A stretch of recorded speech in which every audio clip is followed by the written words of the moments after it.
Here it is, and of course, it's very dramatic. It's also very large, and it turns a great many heads as you drive along. Plus, it makes a lot of noise.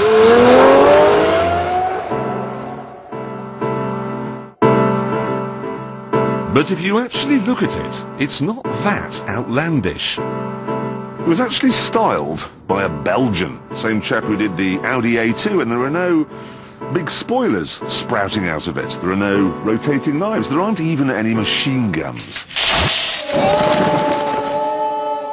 The vents only open when the engine gets really hot. The rest of the time, they're hidden away. There's a giant oil cooling aperture on one side of the car, but instead of fitting a fake on the other, they haven't bothered. There's no style for style's sake here. And look at the exhaust pipe. It's the same width as the Channel Tunnel, but there's only one, not 17 like you get in most hypercars. You even get a device that raises the nose for going over speed humps. This is all fine, but what's the point of a Lamborghini that doesn't have space thrusters sticking out of the side? Of course, you still get scissor doors, and when you step inside you find the steering wheel isn't quite in front of where you're sitting. But there is room for your head, and you can see out.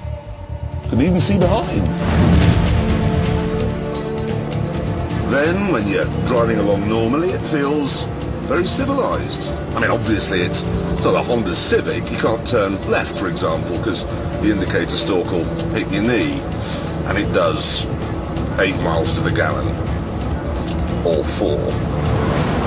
But that said, you don't have to raise your voice to have a conversation. It's got satellite navigation, and it's got air conditioning, which, unlike the air conditioning systems in Lambos of old, isn't like being coughed on by a mouse.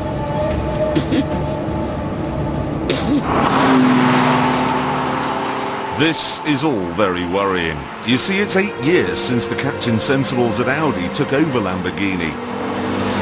And now they seem to be taking away its soul. The only reason we ever liked Lamborghinis is because they were silly.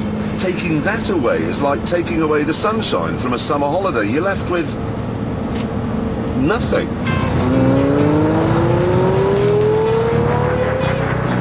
Except for one thing.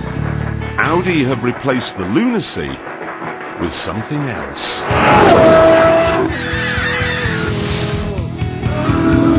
They've increased the size of the V12 from 6.2 to 6.5 litres, but what it delivers is simply staggering.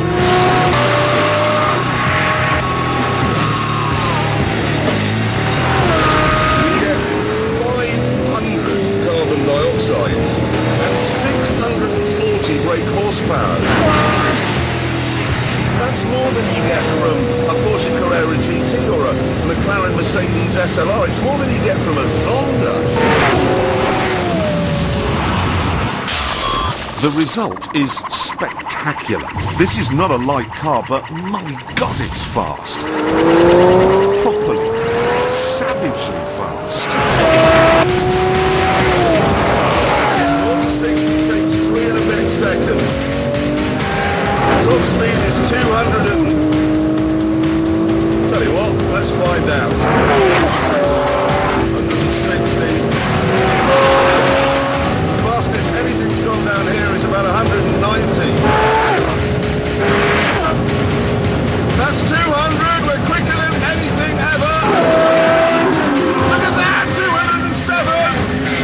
207 miles an hour.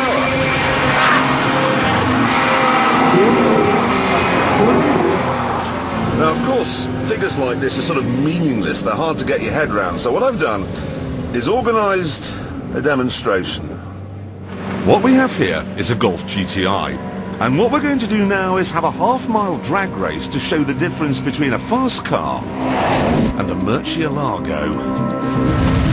Okay, now this has Formula One style launch control. What you do is you hit the sport button, Murcielago, turn the traction control off, and then floor the throttle. When the revs hit 4,000, the clutch will bang in and we'll be off.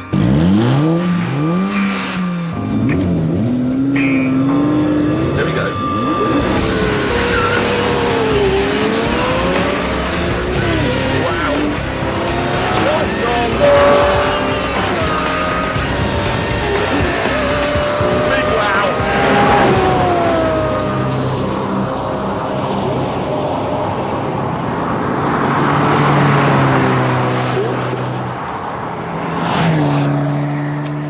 Now you might imagine that this sort of power doesn't come cheap, and there is some evidence to support that if you look at the options list.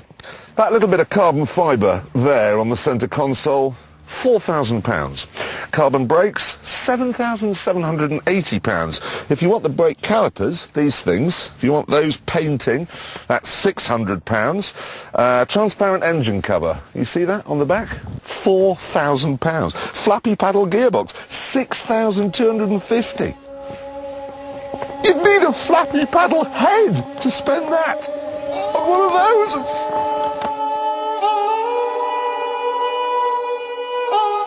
But amazingly, the actual car only costs £190,000. That's about half what you'd pay for a normal hypercar. So, it's quite well priced, it's hugely powerful, and it's surprisingly elegant.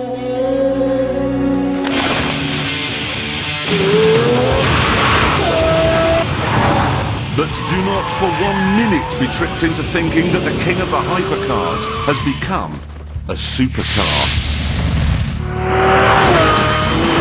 In the twisty stuff, it's still a card-carrying lunatic.